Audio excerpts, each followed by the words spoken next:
বোঝো কাণ্ড, সারা রাত ঘুমাবে না, এখন বসে বসে ঝিমাচ্ছে। এই এই এই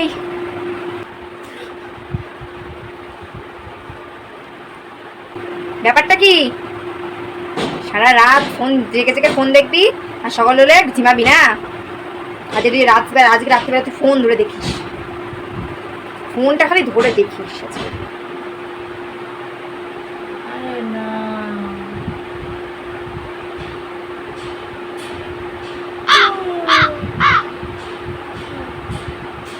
বসে বসে ঝিমানো একেবারে বের করে দেবো। তাই এই বয়সে চাঙ্গা থাকবে তা না, এখন বসে বসে ঝিমাচ্ছে। ধরিস কান আজকে ফোন।